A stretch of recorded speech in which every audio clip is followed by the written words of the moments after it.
It's Wednesday, May 1st. You're listening to Your Florida Daily.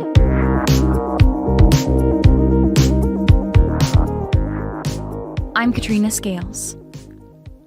A law preventing abortions after 6 weeks of pregnancy goes into effect today in the Sunshine State. The measure was signed into law last year by Governor Ron DeSantis, but challenged in court. In April, the Florida Supreme Court ruled there is no right to an abortion under the Privacy Clause in the state constitution. Michelle Quesada is a spokesperson for Planned Parenthood. Obviously, we can't care for them if they're beyond 6 weeks, but we're trying to make sure that they have the resources they need to have options. Critics of the abortion law maintain that a 6-week restriction amounts to a virtual ban on abortions.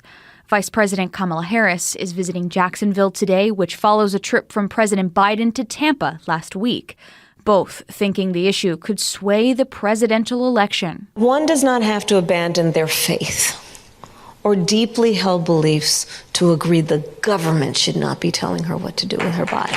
The 6-week ban does allow exceptions for rape and if the mother's life is in danger. In November, Florida voters will decide on an amendment whether to guarantee abortion rights in the state constitution. Mark your calendar. Governor DeSantis has announced the return of Florida's Freedom Month sales tax holiday, giving you a break on popular items for the summer. From July 1st through the 31st, things like fishing and camping and outdoor supplies will be tax-free. That includes everything from pool toys to kayaks, even water bottles and sunscreen. In addition, the governor announced Florida residents will be able to get into the state's parks for free during the 4-day Memorial Day weekend. For a full list of parks and the items included during Freedom Month, just head to clickorlando.com.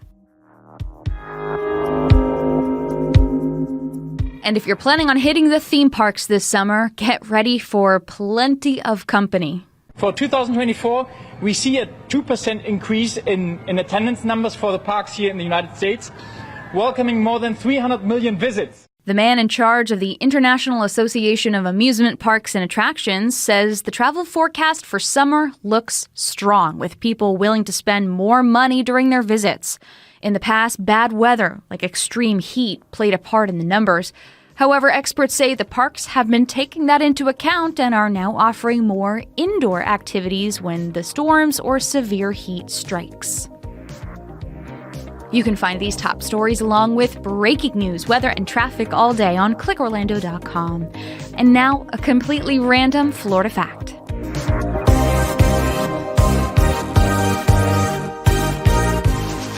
Heading west along State Road 408 in Orlando, an F-4 Phantom flown in the Vietnam War sits in silence. Colonel Joe Kittinger Park honors and recognizes the Central Florida veterans that served our country and participated in the Vietnam War.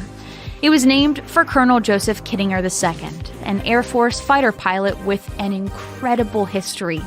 He was shot down in Vietnam and survived 11 months as a prisoner of war. Kittinger later became an extreme altitude parachute jumper and in 1960 took a record-setting leap from over 102,800 feet. In 1984, he became the first person to cross the Atlantic Ocean alone in a gas balloon.